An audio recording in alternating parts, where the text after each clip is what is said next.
One of the problems that pitchers run into as they get older is holding runners on. Now, from the Little League point of view, they generally don't have to worry about this too much, because many times they're either not allowed to steal bases or the ball has to leave the pitcher's hand before the runner can go. But as you get older, the middle school, certainly the high school and beyond, the running game becomes more important, and therefore one of the more important jobs of a pitcher is to stop the running game. One of the things that a pitcher can do, well, there are many things that pitchers can do. However, probably the biggest thing a pitcher can do is mix up their moves to home plate. Now, basically, I teach 3 different moves from a stretch position when the pitcher is on the mound to try to keep the runners close at first base. One of them is the basic move from the stretch where the knee comes all the way up. You generate the most power as the pitcher, but it's also the slowest. So you'll see some kids come up, they come in their set position from the stretch, they lift their knee all the way up, and then when their foot goes down, the ball comes out, and they work their way to home plate. But that process takes a very long time, and certainly as soon as you lift your foot, that runner's off and running, and he can probably take maybe 3 to 5 steps before you even let go of the ball. So the chances of you throwing out a guy at second base on a play where a pitcher does his full leg kick is pretty much slim to none.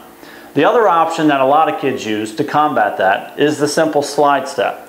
Now, if you were to go to my blog, if you go to baseballbytheyard.com and eventually work my way to my blog, search for a post called The Slide Step. And you'll find if you read that post, I'm not a big fan of the slide step for a variety of reasons. It does have a place in baseball, but I personally think that it's used way too much, particularly at the younger levels, and I think that's contributing to some of the arm problems that a lot of young kids have. But it is an option.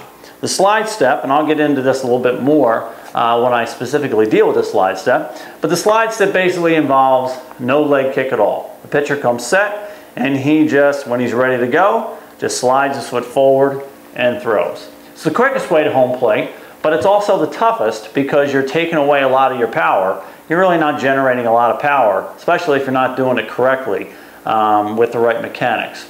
So what's a pitcher to do? If he slide steps, maybe he hurts his arm a little bit, maybe he gives a little too much to the batter. If he does the long one, it takes too long and the guy's going to steal second base. Well, the third option that I teach pitchers is the in-between option. Okay, it's kind of a cross between the two. And once pitchers learn this option, they can get a combination of all the power they need from their legs, plus being quicker to home. It involves the timing of when you bring the ball out of your glove. Now let's go back. If a pitcher were to do the long, slow movement, the knee comes all the way up and back like it should, and then the ball comes out when the foot starts to go down. Those two generally work together in the timing of a pitcher's delivery. Now on this third play, where it's a cross between a slide step and the big long one, the pitcher is going to bring the ball out as soon as my knee starts to come up.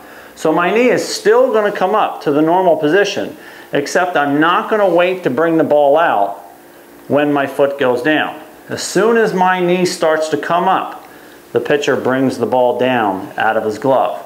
So this time you'll notice that when my knee gets to its highest position, the ball will be all the way down next to my leg. So I come set. Soon as my knee starts to come up, the ball comes out, and then I am able to make the throw to home plate.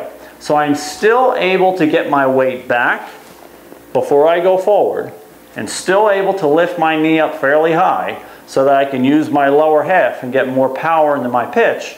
But I'm also quickening my time to home plate simply because I'm taking the ball out of my glove at a different point. Instead of waiting for my knee to come up here and then bringing the ball out, making it very long, I am bringing the ball out of my glove as soon as my knee starts to come up. If I do that well, I can have power to home plate and I can keep that guy close to first base.